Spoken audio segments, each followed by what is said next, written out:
Hello students, आज हम बहुत इंपॉर्टेंट टॉपिक्स पढ़ेंगे जिसमें फर्स्ट टॉपिक है electric flux. What is electric flux? It is defined as the number of electric field lines passing per unit area perpendicularly, यानी किसी भी सरफेस के यूनिट एरिया से पास होने वाली number of electric field lines, perpendicularly pass होने वाली number of electric field lines की क्या है, हमारा इलेक्ट्रिक फ्लक्स होता है, राइट? तो number of electric field lines passing through unit area perpendicularly. हमने एक ये सरफेस बनाई, these are the electric field lines passing through this surface and dA is the area vector। dA क्या है? इस सरफेस का एरिया वेक्टर है। Always remember, area vector की डायरेक्शन क्या होती है? Perpendicularly outward to the surface. Area vector की डायरेक्शन हमेशा कैसी होगी? Perpendicularly outward. यहां पर इलेक्ट्रिक फील्ड कैसा था सरफेस का? डायरेक्शन क्या थी? Number of electric field lines passing through unit area perpendicularly. Inward outward अब यहां नहीं बताना, मेंशन करना, हाँ इसको स्पेसिफाई कर दो कि इसकी डायरेक्शन कैसी होगी, इसकी डायरेक्शन आउटवर्ड होगी, राइट? तो इलेक्ट्रिक फील्ड लाइंस भी कैसी पास हुई थी? परपेंडिकुलरली। यहां पे परपेंडिकुलर का कौन काम कर रहा है? इस सरफेस पे परपेंडिकुलर का काम कौन कर रहा है? ये डीए कर रहा है, एरिया वेक्टर। मगर ये कैसा है? Perpendicularly outward. अच्छा, इलेक्ट्रिक फील्ड ने क्या किया? इसके साथ एक एंगल बना लिया थीटा। इलेक्ट्रिक फील्ड ने इसके साथ एक एंगल बना लिया थीटा। तो हमें मालूम है कि अगर कोई फिजिकल क्वांटिटी जिस लाइन के साथ, अगर एक फिजिकल क्वांटिटी जिस लाइन के साथ एंगल बना लेती है, वही लाइन उस फिजिकल क्वांटिटी का हॉरिजॉन्टल कंपोनेंट बन जाता है। तो इसका मतलब है ये इलेक्ट्रिक फील्ड इस लाइन के साथ एंगल बना रहा है, तो ये लाइन जो है हॉरिजॉन्टल कंपोनेंट बन गई किसका? इलेक्ट्रिक फील्ड का, ई कॉस थीटा। हॉरिजॉन्टल कंपोनेंट के लिए कॉस लगाते हैं, ठीक है। अब इलेक्ट्रिक फील्ड की डायरेक्शन कैसी हो गई? परपेंडिकुलर टू द सरफेस हो गई, और एरिया वेक्टर तो होता ही परपेंडिकुलर टू सरफेस है। इसको देखते हुए, यानी इस लाइन को देखते हुए हमें पता है कि एरिया वेक्टर कैसा होता है? Perpendicular to the surface. और इलेक्ट्रिक फील्ड भी कैसा होता है? परपेंडिकुलर होता है, किस पर? सरफेस पर। तो याद रखना हमेशा कि इलेक्ट्रिक फील्ड लाइंस चाहे एंटर करें सरफेस में या इमर्ज करें सरफेस से, कैसे करती हैं? एंटर भी करेंगे तो भी परपेंडिकुलर टू सरफेस होंगी, और इमर्ज होंगी तो भी परपेंडिकुलर टू सरफेस होंगी। तो इस तरह से हमें पता लगा कि ये दोनों सेम ही डायरेक्शन में। तो हम फ्लक्स जो होता है हमारा, हम उसे फाई ई से डिनोट करते हैं, and it is equal to electric field कितना है? ई कॉस थीटा, और एरिया वेक्टर कितना है? D A. तो यहां से हम फ्लक्स निकाल लेते हैं। फ्लक्स आ गया, दो फिजिकल क्वांटिटी हैं और उनके साथ कॉस लगा हुआ है। चलो पहले ऐसे लिख देते हैं, E D A cos theta. और अब आप जानते हो कि दो फिजिकल क्वांटिटी के साथ कॉस लग जाए तो वो डॉट प्रोडक्ट को रिप्रेजेंट करती हैं, और साइन लग जाए तो क्रॉस प्रोडक्ट को। तो यानी ये डॉट प्रोडक्ट को रिप्रेजेंट कर रही है, और जो डॉट प्रोडक्ट को रिप्रेजेंट करता है वो क्वांटिटी तो स्केलर होती है। इसका मतलब फाई ई कैसा है? एक स्केलर क्वांटिटी है। तो इलेक्ट्रिक फ्लक्स की डेफिनेशन क्या थी? इलेक्ट्रिक फ्लक्स की हमने definition the, number of electric field lines passing through unit area perpendicularly. यानी इलेक्ट्रिक फील्ड लाइंस जो होती हैं वो हमेशा कैसी होंगी? परपेंडिकुलर टू द सरफेस होंगी, और एरिया वेक्टर की डायरेक्शन हमेशा होगी perpendicularly outward to the surface. तो फ्लक्स को अगर हम, तो डीए लिखा हुआ है तो इसीलिए इसको डी फाई ई लिख लो। डीए जो है वो स्मॉल एरिया है, तो इसे फाई ई ना लिखकर क्या लिखो? डी फाई ई लिख लो। D A is the elemental area, छोटे से पोर्शन का, राइट? एक छोटे से पोर्शन का लेते हैं, तो d phi E equals to E vector dot d A vector. और कैसी क्वांटिटी है? एक स्केलर क्वांटिटी है। कैसी क्वांटिटी है? स्केलर क्वांटिटी है। यूनिट क्या होंगे इसके? यूनिट हुए न्यूटन मीटर स्क्वायर पर कूलम, राइट? और फ्लक्स अगर मैं टोटल निकालना चाहता हूं, क्योंकि अभी एलिमेंटल एरिया के लिए निकाला था, डीए क्या है? Elemental area, right? एक स्मॉल एलिमेंट कंसीडर कर लेते हैं, सरफेस पे एक स्मॉल एलिमेंट कंसीडर कर लेंगे, उसी के एरिया को बोल दिया यहां पे डी। तो टोटल फ्लक्स क्या हुआ जब हम निकाल लेंगे टोटल फ्लक्स?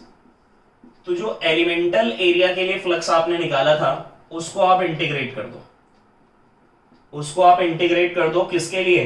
पूरी सरफेस के लिए, इसका इस सिंबल का मतलब है इंटीग्रेशन हो रहा है पूरी सरफेस के लिए, किसका, ई vector dot D A vector का, या E D A cos theta भी लिख सकते हो। अगर वेक्टर में नहीं लिखना तो फ्लक्स कितना आ गया, फ्लक्स आ गया E D A cos theta, ये हो गया हमारा over the surface, right, over the surface integrate कर देंगे तो ये आ जाएगा। तो इलेक्ट्रिक फ्लक्स हमारा क्या चीज था, इलेक्ट्रिक फ्लक्स था total number of electric field lines passing through unit area perpendicularly, right. इसमें डीए वेक्टर का बहुत ज्यादा रोल रहता है, तो इसलिए आपको पता रहना चाहिए कि direction of area vector is perpendicularly outward to the surface, और direction of electric field lines always perpendicular to the surface, ठीक है। तो ये हुआ हमारा फ्लक्स। अब बात करते हैं गॉस लॉ की। Gauss law is also very important और उसकी एप्लीकेशंस भी बहुत इंपॉर्टेंट है। 2020 अभी जो पेपर हुआ था, 1920 वाला जो सेशन गया, उसके अंदर इससे रिलेटेड एक क्वेश्चन आया था। तो समझते हैं गॉस लॉ क्या होता है, बड़ा ही इंपॉर्टेंट है ये Gauss law. Gauss law, according to this law, according to this law, according to this law, electric flux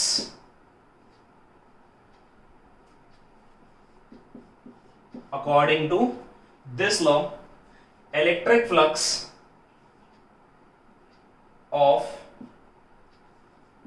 any closed surface, electric flux of any closed surface, तो याद रखना सरफेस कैसी होनी चाहिए, क्लोज्ड होनी चाहिए। Electric flux of any closed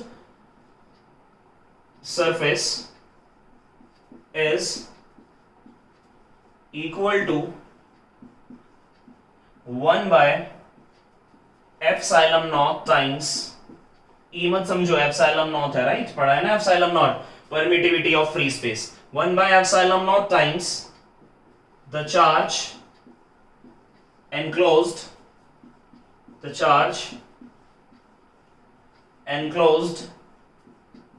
by the surface। तो Gauss law क्या बताता है हमें, अकॉर्डिंग टू गॉस लॉ, जो भी इलेक्ट्रिक फ्लक्स होगा क्लोज्ड सरफेस का, जो भी इलेक्ट्रिक फ्लक्स होगा क्लोज्ड सरफेस का, इलेक्ट्रिक फ्लक्स क्या होता है समझ लिया हमने, जो भी इलेक्ट्रिक फ्लक्स होगा क्लोज्ड सरफेस का is 1 by epsilon naught times the charge enclosed within the closed surface, या by the closed surface। यानी फ्लक्स कितना हो गया, फ्लक्स हो गया 1 by epsilon naught times the charge enclosed within the closed surface, या charge enclosed by the surface। It implies that कि phi E को हम ऐसे भी पढ़ सकते हैं, ई मतलब है इलेक्ट्रिक फ्लक्स, क्योंकि फ्लक्स मैग्नेटिक भी होता है, तो इसीलिए ई लिखना है, ई का मतलब है इलेक्ट्रिक फ्लक्स की बात हो रही है। अच्छा, इसमें एक बात और याद रखनी है कि जो भी हमारा चार्ज होगा उसके अराउंड एक इमेजिनरी सरफेस बनाएंगे। तो जो हमारी इमेजिनरी सरफेस होती है, imaginary surface around the charge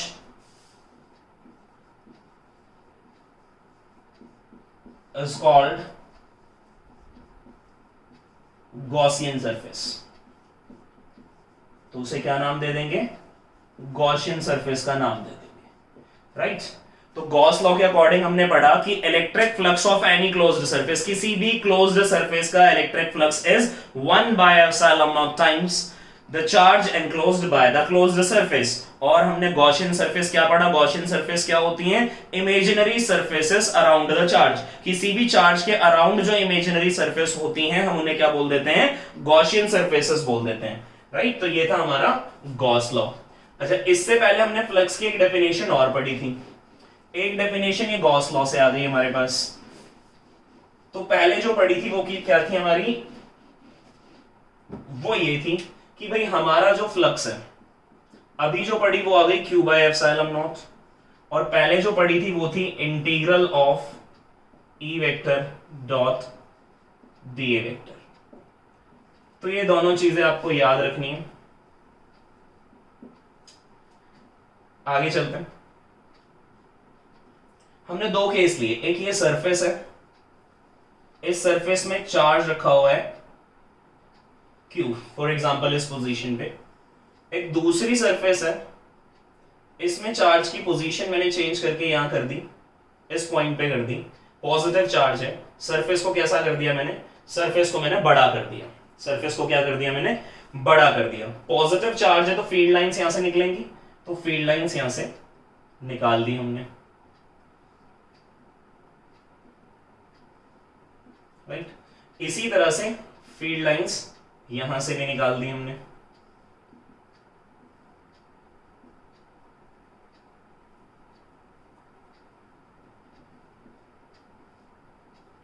right. अच्छा एक बात देखो, चार्ज तो दोनों में सेम है, प्लस क्यू, तो दोनों में जब चार्ज प्लस क्यू सेम है तो दोनों से नंबर ऑफ फील्ड लाइंस तो सेम ही पास होंगी, ठीक है। तो सबसे पहली बात यह है कि हमारा जो फ्लक्स है वो साइज ऑफ द ऑब्जेक्ट पे डिपेंड नहीं करता, कि अगर मैं चार्ज को पहले सेंटर पे रख रहा था, साइज को मैंने बड़ा कर दिया, पोजीशन मैंने बदल दी। दो बातें याद रखनी है कि हमारा जो इलेक्ट्रिक फ्लक्स है does not depends on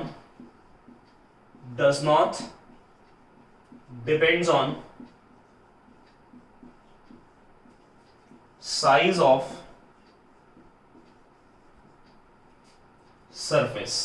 surface के साइज पे डिपेंड नहीं करता। सरफेस चाहे बड़ी हो छोटी हो, बस चार्ज एनक्लोज्ड होना चाहिए, चार्ज बस एनक्लोज्ड होना चाहिए, ना ही पोजीशन पे डिपेंड करता है। Flux also does not depends on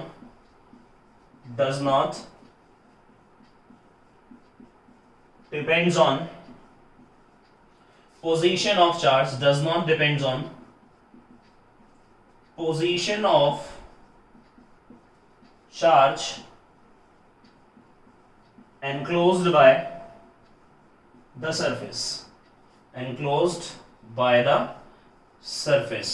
तो याद रखनी बेटे दो बातें। कौन कौन सी बातें याद रखनी है कि इलेक्ट्रिक फ्लक्स ना तो चार्ज की पोजीशन पे डिपेंड करता है, यानी electric flux does not depends upon the position of the charge enclosed by the surface, और ना ही सरफेस के साइज पे डिपेंड करता है, राइट।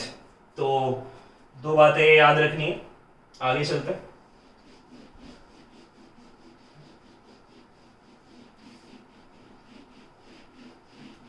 राइट, टॉपिक है इसी में आगे चल रहे हैं कि एक सरफेस है, इसके अंदर दो चार्जेस थे, एक हो गया Q1 और एक हो गया Q2।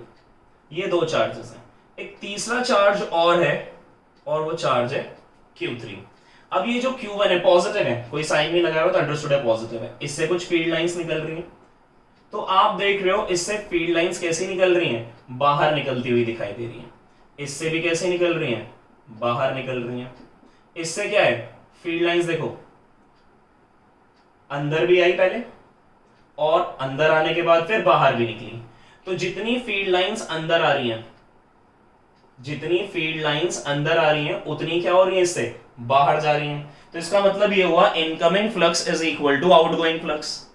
तो जो इनकमिंग फ्लक्स होता है उसे नेगेटिव लेते हैं और आउटगोइंग फ्लक्स को कैसा लेते हैं, पॉजिटिव। या फिर ऐसे याद रख लो कि अगर नंबर ऑफ फील्ड लाइंस जितनी एंटर कर रही है उतनी ही एमर्ज हो जाएं तो फ्लक्स हो जाएगा 0। इसका मतलब जो Q3 बाहर रखा हुआ था सरफेस के, तो पहली बात तो चार्ज एनक्लोज्ड होना चाहिए बाय द सरफेस। अगर चार्ज एनक्लोज्ड नहीं है बाय द सरफेस तो इसका मतलब है फ्लक्स कितना होगा, 0। जैसा कि इस केस में Q3 के लिए फ्लक्स हो जाएगा 0। इस केस में Q3 के लिए फ्लक्स 0 क्यों हो गया, क्योंकि जितनी इलेक्ट्रिक फील्ड लाइन सरफेस के अंदर एंटर कर रही हैं उतनी ही इमर्ज कर रही हैं, यानी इनकमिंग फ्लक्स और आउटगोइंग फ्लक्स कैसा है, बराबर। तो आउटवर्ड फ्लक्स को पॉजिटिव लेना है और इनवर्ड फ्लक्स को कैसा लेना है, नेगेटिव लेना है। और Q1 Q2 में क्या हो रहा है कि फील्ड लाइन सिर्फ बाहर ही निकल रही है, अंदर तो नहीं आ रही कोई, बाहर ही निकल रही है, देख लो, ठीक है। तो यहां जो फ्लक्स आएगा वो आएगा because of the Q1 plus Q2 total charge. Because flux पढ़ा क्या, according to Gauss theorem flux हमने ये पढ़ा कि electric flux of any closed surface is equal to 1 by epsilon naught times the total charge enclosed by the surface. तो कितना charge enclosed हुआ? Q1 plus Q2 divided by epsilon naught. अब Q3 की वजह से, इस बात को सुन लो ध्यान से, कि Q3 की वजह से कोई फ्लक्स क्रिएट नहीं होगा. क्यों नहीं क्रिएट हो रहा? क्योंकि यहां पर आउटवर्ड फ्लक्स और इनवर्ड फ्लक्स कैसा है? बराबर. तो एक बात ये याद रख लो कि जो आउटवर्ड फ्लक्स होगा उसको आप कैसे लोगे? पॉजिटिव लोगे. और जो इनवर्ड फ्लक्स होगा उस इनवर्ड फ्लक्स को कैसा कंसीडर करोगे? उसे नेगेटिव कंसीडर कर लेना. तो इस केस के लिए लिख देते हैं फॉर Q3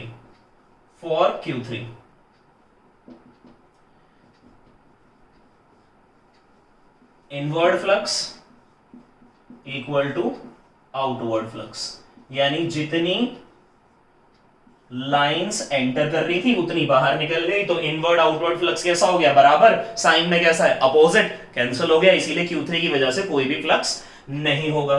एक ये केस कर लिया. एक केस और करते हैं.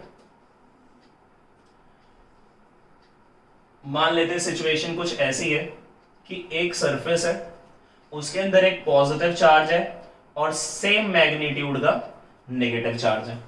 अब हमें पता यह है कि जो पॉजिटिव चार्ज है उससे लाइंस क्या होती हैं? ओरिजिनेट होती हैं. नेगेटिव पे क्या होती हैं? टर्मिनेट होती हैं. तो यहां से लाइंस बाहर निकल रही होंगी और अंदर आ रही होंगी. राइट. फिर से हमने फ्लक्स निकाला तो इस बार फ्लक्स आ गया 0. क्यों 0? क्योंकि टोटल चार्ज कितना है एनक्लोज्ड बाय द सरफेस? 0 ही तो है. Plus Q minus Q cancel out each other. या फिर ऐसे बोल सकते हैं कि इस केस में भी हुआ क्या है कि जो outward flux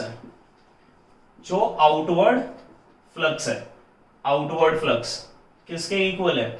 equal to inward flux.